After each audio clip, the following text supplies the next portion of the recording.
पालकं सदा विमुक्तिसाधकं कलाधरावतं सतं विलासि लोकरक्षकम्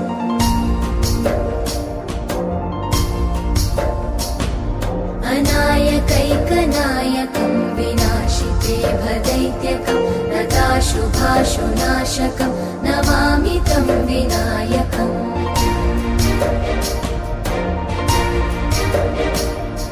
न तेतरातिभीकरं नवोदितार्कभास्वरं न मत्सुरादिनिर्झरं न ताधिकापदुद्धरम्